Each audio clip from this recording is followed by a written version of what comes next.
Assalamualaikum warahmatullahi wabarakatuh. Perkenalkan kami dari kelompok 3 yang beranggotakan saya sendiri Yuli Susanti dan saya Widya Oktavia, saya Afriani. Baiklah, di sini kami akan mempresentasikan hasil dari makalah kami yang akan dibacakan oleh Widya Oktavia. Kepada Widya kami persilakan. Baiklah, saya akan membacakan tentang perdagangan luar negeri, ekspor dan impor. Pengertian dari ekspor dan impor. Ekspor diartikan sebagai kegiatan menjual barang atau jasa ke luar negeri. Impor adalah kegiatan membeli barang atau jasa dari luar negeri. Keduanya merupakan wujud dari perdagangan internasional, yaitu kegiatan transaksi jual beli antara suatu negara dengan negara lain atas dasar kesepakatan bersama. Syarat-syarat untuk menjadi eksportir: 1. Memiliki badan hukum. 2. Memiliki NPWP atau nomor wajib pajak. Ketiga, mempunyai salah satu izin yang sudah dikeluarkan oleh pemerintah. Syarat-syarat menjadi eksportir: 1. Perusahaan sudah berbadan hukum dan mempunyai akte pendirian perusahaan, NPWP, surat izin usaha perdagangan, tanda daftar perusahaan, surat keterangan domisili perusahaan, dan dokumen dasar. Kedua, memiliki dokumen angka pengenalan impor atau API, nomor registrasi impor dari Departemen Perdagangan atau Kementerian Perdagangan. Dan yang ketiga, memiliki nomor induk kepembedaan atau NIK dan nomor surat registrasi yang didapat setelah registrasi ke Bea Cukai. Selanjutnya akan dibacakan oleh Yuli Susanti.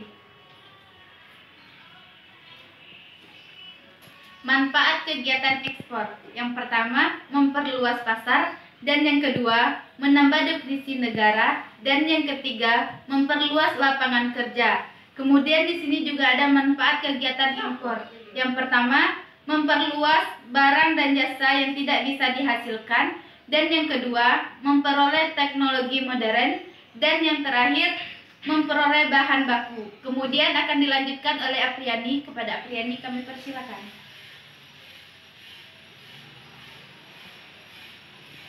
Pengertian neraca pembayaran. Neraca pembayaran adalah catatan dari semua transaksi ekonomi internasional yang meliputi perdagangan, keuangan, dan moneter antara penduduk dalam negeri dan dengan penduduk luar negeri selama periode waktu tertentu. Biasanya 1 tahun atau dikatakan sebagai laporan arus pembayaran atau keluar dan masuk untuk suatu negara.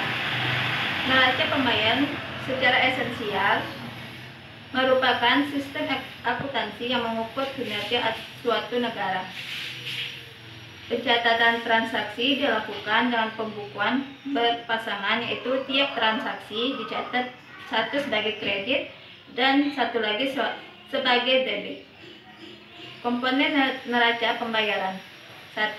Transaksi berjalan merupakan bagian dari neraca pembayaran yang berisi arus pembayaran jangka pendek atau mencatat transaksi ekspor, impor barang dan jasa.